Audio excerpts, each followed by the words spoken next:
আজকে যে গল্পটা তোমাদের সাথে করতে চলেছি, হয়তো সেই গল্পটা শোনার পর তোমরা রাত্রে রাস্তায় বেরোতে সত্যি ভয় পাবে। তো চলো শুরু করা যাক।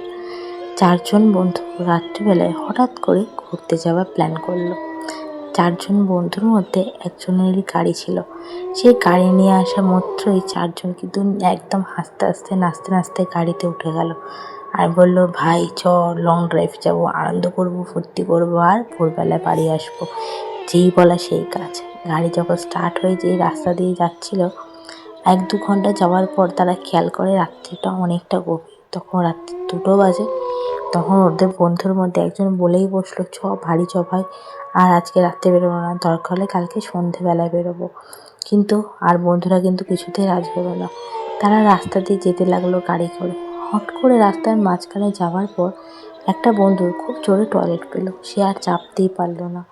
সে তার বন্ধুকে বলে বসলো, ভাই একটু গাড়িটা দাঁড় করা, আমার খুব জোর টয়লেট পেয়েছে আর চাপতে পারছি না। এই কথাটা শোনা মাত্রই যে ড্রাইভ করছিল সে বলল, না ভাই, এই রাস্তায় গাড়ি দাঁড় করানো একদমই যাবে না, তুই দরকারে একটু টয়লেট চেপে রাখ, এই রাস্তায় যদি গাড়ি দাঁড় করায় কোনো অঘটন একদমই ঘটবে। কিন্তু ওর বন্ধুরা কিন্তু এইসব কথাই কেউ বিশ্বাসই করলো না। যারা জোর জবরদস্তি গাড়ি থামিয়ে গাড়ি থেকে নেবে টয়লেট করতে গেল। যে গাড়ি ড্রাইভ করছিল সে বারবার একটা কথাই বলল, দেখ ভাই, টয়লেট করতে যাচ্ছিস যা, কোনো গাছের তলায় কিন্তু দাঁড়িয়ে টয়লেট একদমই করিস না। আর হ্যাঁ, কেউ যদি খুব চিনা গলায় তোদের ডাকে, প্লিজ কেউ উত্তর দিস না। ওরা এই কথা পাত্তা না দিয়ে গাড়ি থেকে নেবে ঠিক কাছে গোড়াতেই বাথরুম করতে গেল। সবাই বাথরুম করে গাড়িতে ফিরে আসা সত্ত্বেও একজন বন্ধু কিন্তু তাদের সাথে আসেনি। অনেকক্ষণ পর সে গাড়ির সামনে আসলো, সে গাড়ির দরজা খুললো এবং ভেতরে ঢুকে গেল।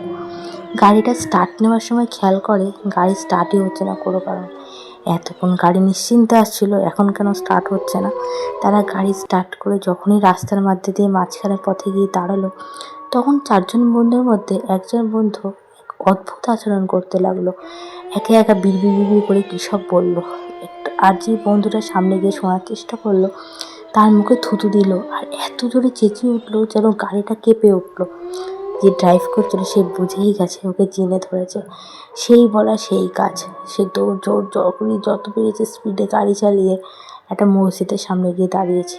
যেই না মসজিদের সামনে গিয়ে দাঁড়িয়েছে, যাকে চিনে ধরেছে সে আচমকা চেঁচাতে লাগলো। আর জানলার কাজগুলো গাড়ি সব কটা ভেঙে চুরমাচুর হয়ে গেল। আর বন্ধুরা তো অবাক। এবার মসজিদের ভেতর থেকে একজন লোক দৌড়ে ছুটে আসলো চেঁচানি শুনে। রাত্রিবেলায় বোঝই তো, একটুখানি আওয়াজ অনেকটা জায়গা জুড়ে থাকে।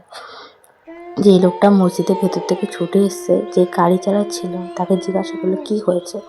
যখন সে বুড়োটা বলল, ওই বাবাও বুঝে গেল ওকে ঝিনে ধরেছে। ও জোর জবরদস্তি মসজিদের ভেতরে ওকে নিয়ে গেল। ও তো কিছুতে মসজিদের ভেতর যাবে না, সবাইকে থুতু দিচ্ছে, সবার হাতে কামড়ে দিচ্ছে। তাই হোক, জোর জবরদস্তি করে ওকে মসজিদের ভেতর ঢোকানো হলো। যখনই মসজিদের ভেতর ঢোকানো, পুরো ঠান্ডা, যেন কিচ্ছু হয়নি ওর সাথে। শুধু বড় বড় চোখ করে তাকিয়ে রয়েছে, যেন ওর চোখগুলো কাউকে গিলে খাবে, লাল টকটকে। পুরো গল্পটা শোনার পর তোমাদের একটা কথা বলি শোনো। যখন মসজিদ ভালো করে ঝাড়াচ্ছিল মসজিদের ভেতর, তখন বাবা একটা কথাই বলেছে, শোনো, আমি ওকে ঝাড়িয়ে দিলাম ঠিকই, কিন্তু ভোর 4টের আগে কেউ মসজিদ থেকে বেরোবে না।